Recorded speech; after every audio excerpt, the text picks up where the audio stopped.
So, folks, I've got with me a very interesting individual. Her name is Jamee Paul, and I'm confused because I've seen Jamie Paul in Vogue, but that's what this is. Jamie Paul, folks. She's an upcoming jazz artist, singer, Yes. and we decided to actually reach out to her for many reasons, and her team was quite enthusiastic about this to happen, and she's so happy about this too.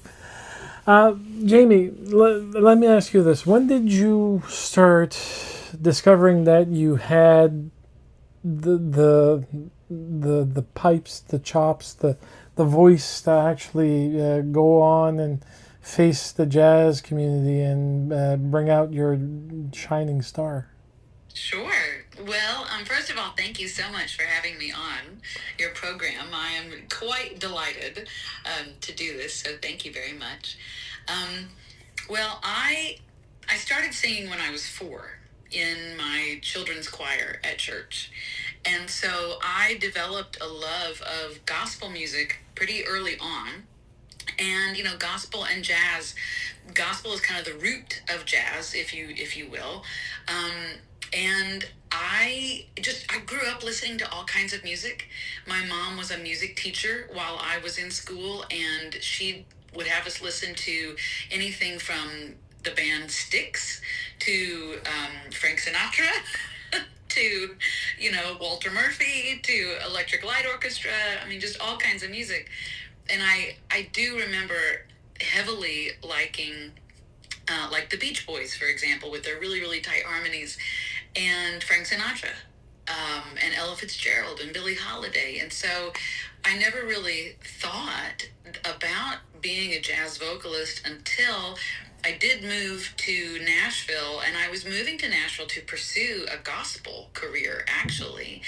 But, the Lord has a certain way of doing things. And when I was getting ready to graduate from college back in 1999, that gospel door closed. And I said, well, okay, what other music do I like? And it happened to have been Frank Sinatra and Ella Fitzgerald. And I said, okay, let's go jazz. So when I had literally made that decision, I started calling around different clubs because there were other female vocalists in Nashville that were singing at these clubs around town, and I thought, I I want to see what they're doing. And then one day and it took a little while, it wasn't just immediate, but one day in 2001, I had a very, very dear friend of mine who was in my church choir that I was in here in Nashville. She called me up out of the blue and said, hey, I'm supposed to sing 4 hours worth of jazz music, American Standard Songbook type of music at this club in Franklin in a week, and I can't do it. Would you like to do it? And I said, yes, totally. So I called up our extremely talented piano player at the church, and he and I eventually recorded an album together later on. And I said, Christopher, would you please come and accompany me on this gig? And he said, yeah, sure. So I went down to the Cotton Music Store, which I'm not sure if it's still there anymore, but I went downtown to a music store and I bought a real book. And it had the lyrics in it, the melody line, the lyrics, the chord changes, everything in it. Nice. And no joke, on this gig, I brought that one book and I just started at the beginning. And I said, okay, let's go in alphabetical order. What song do I know? Oh, but not for me. Let's do it. And we just went through the book.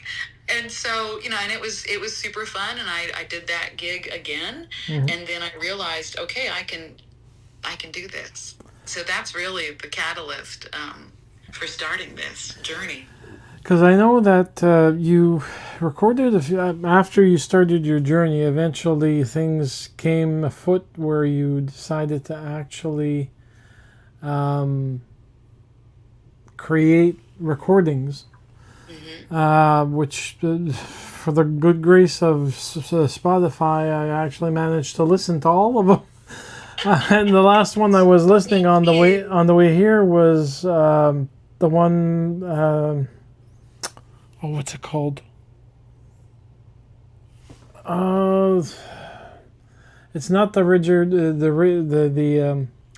Rogers songbook yet, because that's not. I'm trying to find the artist on Spotify named Jamee Paul, and they're giving me a playlist, which is not what I want, but that's okay. Was it the Gershwin record? No, that's yes, I think so. The Gershwin record was your last one in 2024, right? Yes, no, 2025. It just released last April. Okay. Yeah. And now you have a new one that's coming out this year, which is fantabulous. So, with the fact that all the recordings that you cover are all covers, as far as I know. I was looking for a possible one original that actually might not have been covered, but you covered the basics. Yes. And you actually stand out from all the recordings I've actually listened to, from Michael Bublé all the way to Nora Jones to cripes, I'm trying to Diana Krall. I mean, they've all had their thing, but your voice stands out for some good reason, and it does. It's just that you don't. How can I put it? You do not overdrive your voice. You coalesce into a form matching the musicians that are around you when they're playing the songs. Thank you. Well, I'm honored to have you say that, and we do have a really, really good time when we're in the studio, and that is exactly how we record. I don't record separately from the band. Oh, we're that's all good. in the studio together, and that's just how we do it. So the vocals that you're hearing are actually going down live at the same time that the band is playing. So yes, I do like to respond to the band because that's just how I prefer it. I do not prefer recording separately. I want to be in the moment. Nice. Well, that's one of my favorites, when you actually do it in the moment instead of doing overdubs at a different location and then live. I prefer when it's everything is in like a good meal in one cooking pot. Yes. I cook like that a lot. Now, Jamie, we at least covered the fact that you're now in Nashville, right? Mm-hmm. Yes. Originally, you were from where? From Southern Illinois. Oh, that's a big move. Very much so the Midwest. And it's only 3 hours northwest of Nashville. Oh, it's not too bad. Yeah, so it's not too far, but that's where I'm from. Okay, so now coming down to the nit and grit of this particular interview, I would like to know more about the project that you decided to go on, which is the Richard Rogers songbook, which is coming out on the 24th. Mm-hmm, yes.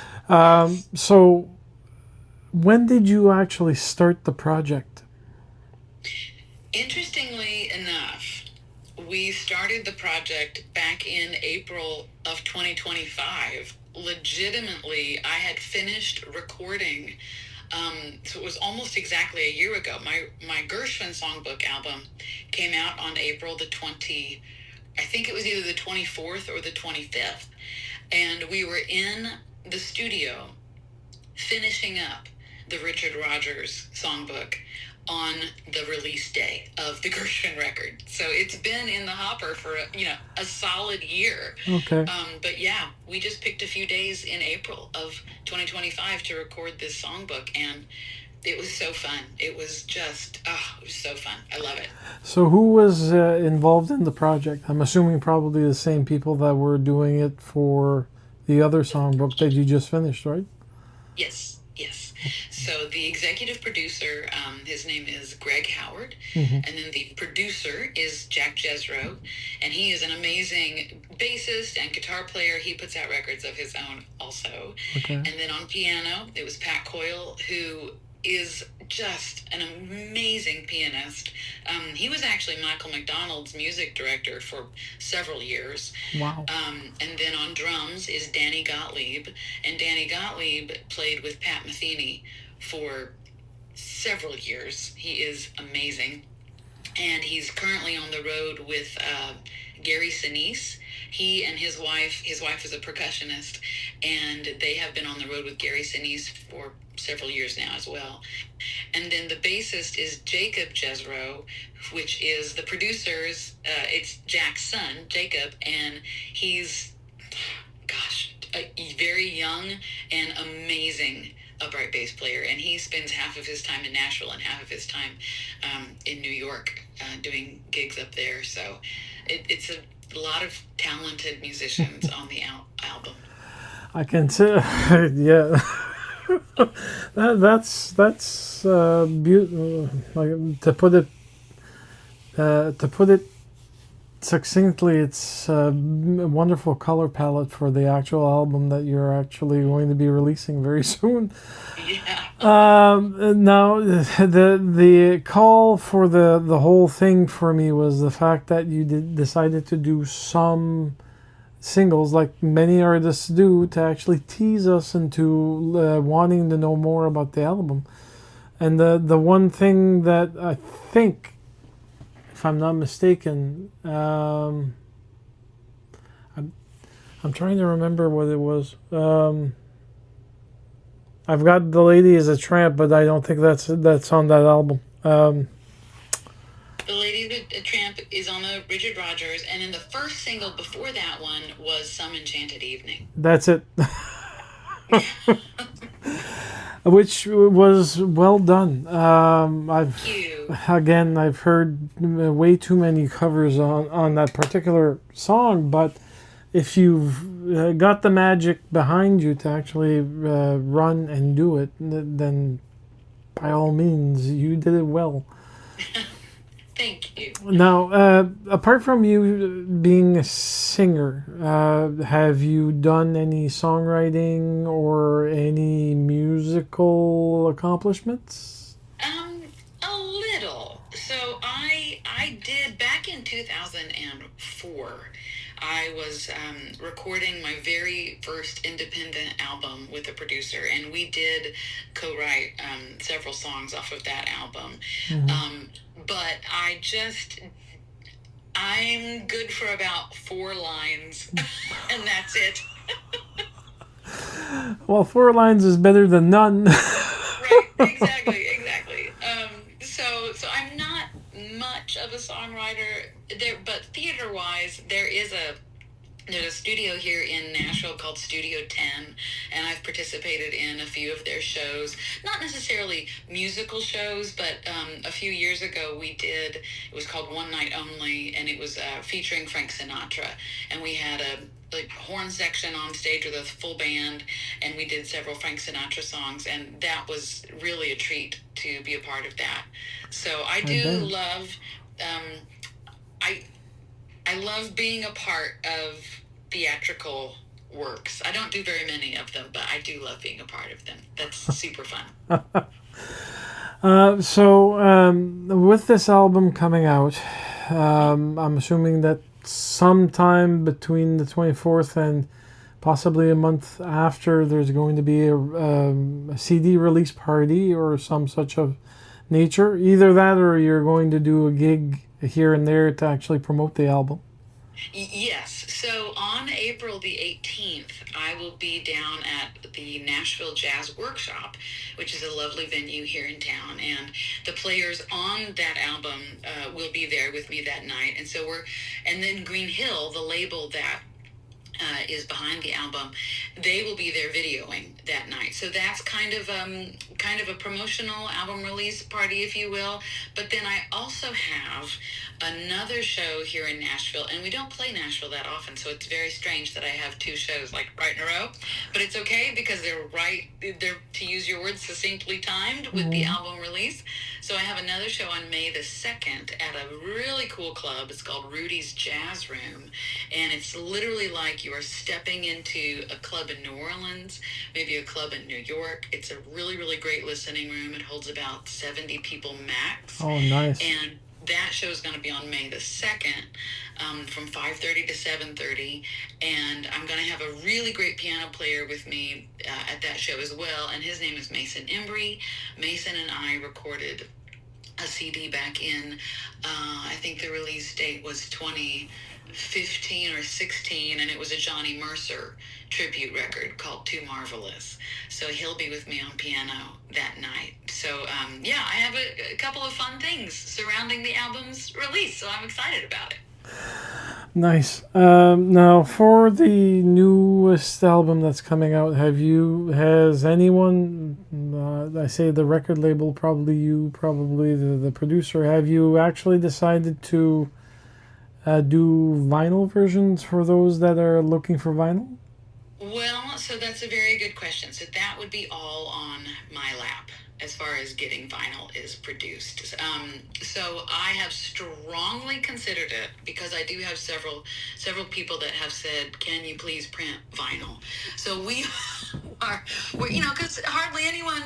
It's really funny. I'm sitting in my front room and I have a box of 60 CDs of the Richard Rodgers project that I'll take with me to my shows, but I'm strongly considering printing vinyl for this Richard Rodgers project because so many people have asked if I will. So maybe we'll see. It's a weird thing nowadays because we're going back.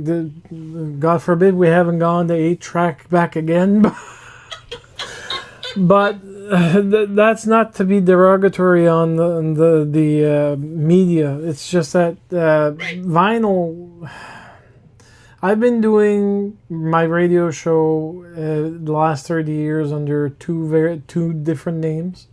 Okay. And in those 30 years, I've had the chance of actually meeting artists up in front, but before COVID, and then ever since COVID, I decided, okay, well, I don't have the budget to actually go to these venues anymore, so Right. I'm going to just do it long distance and see how many people decide to say, like yourself, yes, I want to do it, and it may sound like fun. Yeah. Vinyl is one of those things that may sound like fun for many. In fact, a lot of aficionados are absolutely strong-minded about the fact that the vinyl record sounds much better than CD, but then it's always the ear of the beholder when you're actually listening to it. It may or may not. Depends on the system that you have as well. A small turntable could be as efficient as one that's $5,000 calibrated with counterweights and God knows what. Right. Uh, Well, and it actually depends. I don't mean to interrupt, but it also depends on whether or not you've had your project mastered for vinyl. Because I've been told, so my bass player that we carry with us on road shows, he is a phenomenal engineer, Grammy nominated engineer, and he has an amazing studio here in Nashville. And so when I started talking to him about vinyl, like we just, touched on the conversation a time or two, he said, Jamie, the most important thing you have to do is get it remastered for vinyl. You can't just slap a CD mastering on a vinyl record, it's not going to sound right. You have to get it remastered specifically for vinyl in order to get that warmer, analog vinyl sound. And I said, oh, okay. So again, right, that's a cost that I would have to cover Okay. because I've already had the conversation with the label, and they were like, well, yeah, if you want to, we're only doing CDs, so if you want to do vinyl, go for it, but you have to pay for it. I said, okay. Okay, well, we'll see as time goes, because from what I've been told by many of the artists I covered, when it comes to vinyl, Yeah. it's a best way of describing it is kind of a money pit in certain ways, because It can be. yeah, well, depending on the engineering, depending on everything that you actually go through to actually make it happen and have a warm sound coming from this lovely vinyl product, it varies dependingly. So the you could have a short run. Instead of doing mass amounts of vinyl, you do a short run and you put them as what's it called, limited release, kind of. Mm-hmm. Where Yeah. and with that, depending on what's done and how you decide to do it, you could do it as a special edition. So Yeah, that's true. And here in Nashville, we are super, super fortunate to have a couple different companies that will do short runs on vinyl. So if I were to get like 100 printed, I think all in, that cost would be about 1,500. give or So take, yeah. it's not, it's not too bad, but 1,500 up front is kind of okay, that's a chunk of change. But it's actually not too bad. I mean, you can make your money up pretty quickly by selling. I don't know what the math is, but you don't have to sell that many to make up that $1,500. No, most vinyls that I've seen currently being sold by artists that are relevant in the last 10, 15 years, the cost started off at about $30, and now it's floating more around 45. But that's Canadian. That's a lot. That's Canadian. It's chump change in the U.S. apparently. Jamie, as a singer, uh, how do you maintain your voice? Oh, that is an excellent question. It depends. If I don't sing every day. Okay. So because it is a muscle, and like people who are bodybuilders, they work out every day, but they're, how should I say this? They may not work out their entire body every day. They're just going to work out their legs, right? And so, or their arms. And so it's kind of like that, being a vocalist, because it's a muscle. One day I might have a session from 10 a.m. to 5 p.m., and so I'm not going to sing necessarily the day before that session. Or if I have 2 or 3 days of sessions from 10 a.m. to 5 p.m. in a row, then I'll be very careful to drink hot water during the day, and maybe not sing as much the day before, just kind of warm up a little bit, like you're warming up a muscle, and so when I'm doing longer shows, like a 3-hour show, I will definitely keep hot water on stage with me. Sometimes a lemon in the water, sometimes not. My personal preference is just strictly hot water. Okay. Yeah, I do have, if I'm having a rough vocal day, I do like throat coat. I like Ricola. Those things work really well. But as far as maintaining my voice, my brother-in-law, who was a vocal coach as well, he says that this is going to sound really weird, because I've never taken like vocal lessons, so I don't really know what goes on in here, right? But he says that I speak in a really great range. So I'm not talking up here all the time, and I'm not talking down here all the time, because if I were talking down here, it would really do some damage, is what he says. So because I speak in a very mid-tone, just nice and relaxed way, he says you're preserving your voice by speaking in this lovely tessitura, I think is the word he used. So all I know is hot water and a normal speaking voice. Good to go. So that covers it, folks. If you want to do some singing, maintain your voice. Otherwise, too much singing, you'll end up possibly paralyzing your vocal cords. Yeah, I mean, you can, if you do sing a lot, it's fine. You just have to go on vocal rest. Yeah. And take a break from So carry Acme signs where you can write bristleboard messages. Yes, exactly. Yes, totally. Yeah. Well, when I was on the road with Wynonna Judd, I was singing background for her.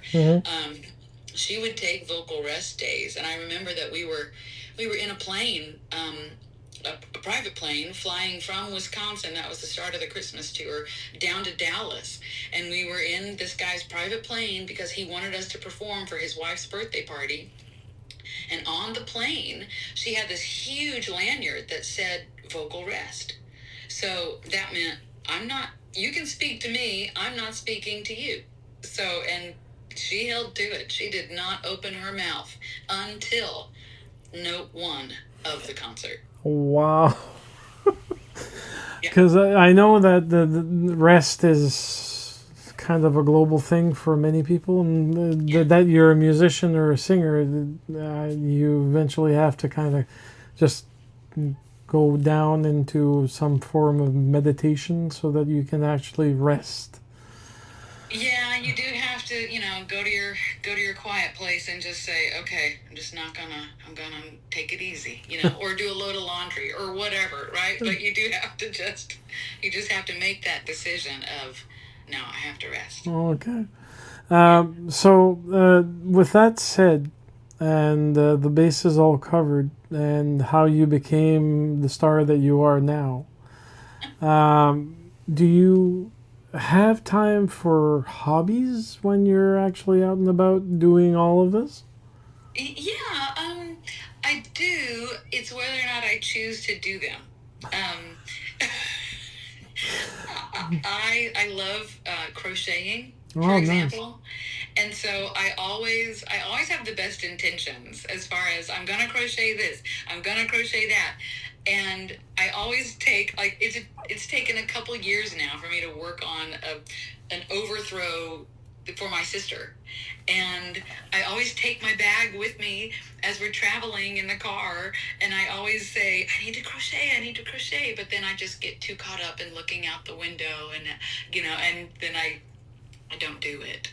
But this is a kind of a funny story. So we were in Japan several years.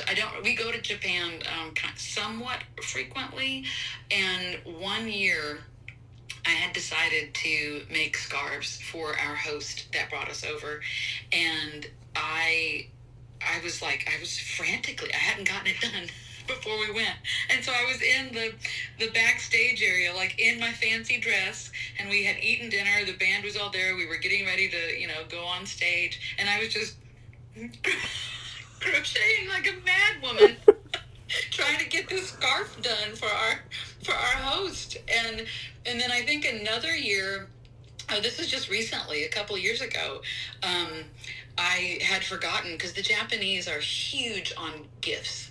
They will shower you with gifts. They love it when you give them gifts, especially things that are personal or handmade. And I had forgotten to make something for one of the wives of our group of people that were bringing us over.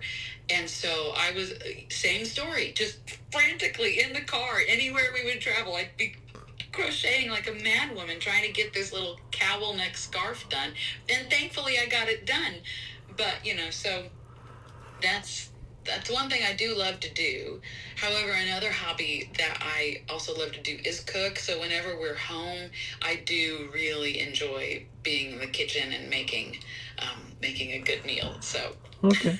So when is it when you're cooking? Is it just get out of my kitchen? I'm cooking. No. Okay. No. I mean, A lot of times I'll ask my husband for help, like, "Hey, I have too many things that I want to make. Can you be in charge of this?" And so because he's a really good cook as well, Okay. so it kind of works out really well for both of us to do stuff. So two good cooks. Now, I'm assuming that your husband is probably a great supporter of your career. Yes, well, his name is Leaf Shires, and he is a trumpet player. And he has played on all of my albums, except for the Hymns project. He did not play on that one, but he's played on all of my albums. And he has albums of his own. He does the jazz standards as well. He's been on tour with Kelly Clarkson, on and off really since 2009, and Jack White, Wanda Jackson, the Memphis Horns. I mean, he's been with a lot of people. So he has several stories of his own to tell. So we are both in support of each other's careers. That's for sure. Oh, wow. Okay. So the bona fide aficionados of each other. That's even Yes. twice the blessing. So with all this behind us, I don't have many questions because that covered pretty much everything. Out of the new album, is there any particular song that you actually decided that was your favorite in regards to the songbook? Yes. So it's kind of a tie. Some Enchanted Evening is just, I love the arrangement. I love it. But honestly, this is going to sound so strange. So we did Do Re Mi, and they didn't release it as a single, but it's on the album. And to tell you the truth, that one is almost my absolute favorite of the album, because that was a song from my childhood that, I mean, I was in the fourth grade whenever I made my first musical stage appearance as one of the, children in the Bomb Trap family, because we did Sound of Music. So that song to me holds a very, very special place. And the arrangement of it is so fun. I mean, so fun. So when we do the show on April the 18th at the National Jazz Workshop, I'm going to open up my part of the evening with that song, because you start at the very beginning. It's a very good place to start. Yeah, it's for me that's either that or the Edelweiss song. Oh, yes, that's such a great song. Oh my gosh, I love that. The funny thing about the Von Trapp family is my father actually saw them in concert when they decided to do tours in Canada. Really? Wow. Yeah, he said they were pretty spiffy, but the sad truth about the whole thing about the Song of Music, it was based on some realism, but the father passed away before he could come to Canada. He had a respiratory issue because of working in submarines, apparently. But so we've covered you crocheting, cooking, great husband supporting you, and you supporting your great husband. Yes. Pardon me, great woman supporting great husband. And we've covered some of the details about the actual release album, which is coming out on the 24th for the songs of Richard Rodgers. Yeah. Now, one question I'll ask before I forget. It's kind of one out to the left field. What's your favorite food dish? Now, for that, imagine a buffet table, and on that table there'd be an option that you'd always go to every single time it was present. Well, it's kind of an easy one, and that is raw salmon, like sushi, the sashimi. You like the sashimi made of fresh salmon? Yes. I can't beat you because I tried sushi once and the salmon killed me. Since Really? it's a strong fish when it's fresh, and for the sake of humoring you and humbling myself, we were sitting, me and my friend. He decided to bring me to actually go try sushi. Yeah. So we went to a restaurant on Main Street here in Moncton, which is called Pink Sushi, and it was packed full. We had one table. We decided to make an evening of it, so we got sake, warm, which is warm when it's served. Which is lovely. Which is lovely. And wasabi did nothing to kill my interest because I love wasabi. It's like horseradish, but it's much stronger. Yes. Pickled ginger, some soy sauce, and I decided to try to use chopsticks. I failed miserably, so I asked do you have forks per chance? So here I am, the only guy in the restaurant using a fork. I was enjoying the roll. It was a California roll, and it was covered in egg roll around every single slice. So I had fun until I hit the salmon. And here I am, I'm 20 years younger at that time, if I remember correctly, in the middle of a restaurant, and I'm trying not to gag. Trust me, the sake went down, and so did the wasabi, and so did the pickled ginger, because I needed something to actually change the taste so I could actually stomach it and keep it down. But all the while, it was actually good. I love salmon if it's cooked. Don't get me wrong. If I get a plank of salmon or a salmon steak, I have no problems with that. But fresh, I find that it's too fishy for my taste. Well, I'm sorry that you feel that way. Well, that's my personal experience. That doesn't mean anything about anyone that loves it. I'm glad that you enjoy it. I do enjoy it. I do, and a good a good tuna, not the red, normal tuna. I mean, I like that too, but tuna is not my favorite. But I think it's yellowfin tuna is amazing. It's like butter. It's just amazing. So I love it. Okay. Yeah. So I'm glad that you actually have that, because you'd be surprised at how many artists don't go for sushi. But then again, I've heard so many different options that sushi is kind of the top 3 that I've been hearing in the past 3 years. Interesting. Okay. All right. Well, we do. I will tell you though that when my husband and I, when we come home from a trip going anywhere, our comfort food to eat as we are coming home from that trip is called pasta puttanesca. And that is a delightful red sauce that has the anchovy as the umami factor in it. And it is lovely. So we do eat that a lot. But if I had my eat this every day, it would be salmon. Okay. Well, do you have anything that you'd like to to drop or say before we finish the interview, Jamie? I don't think so. No, not really. I think we've kind of covered everything there is to cover, I guess. Okay. This has been really fun. Super fun. If we want to see more about you, you do have a website, which is, I think it's JameePaul.com. Yes. And I perused the website, but I didn't notice. Do you have any merchandise for those that want to have a piece of Jamee Paul? Yes, I do. I do have to say that my website has kind of been acting a little finicky lately.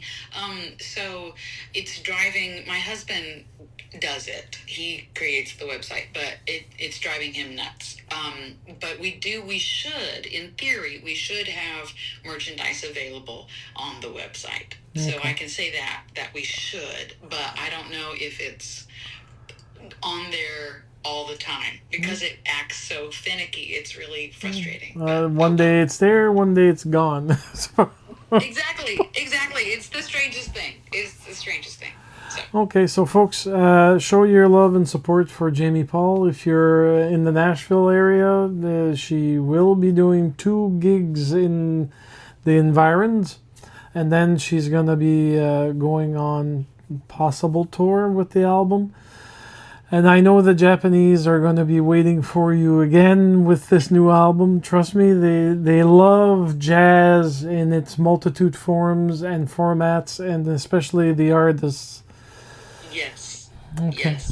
I think we're going back to Japan in February. Oh well. That said, I hope that one of these days that we get graced by your presence here in the Moncton region. Thank you.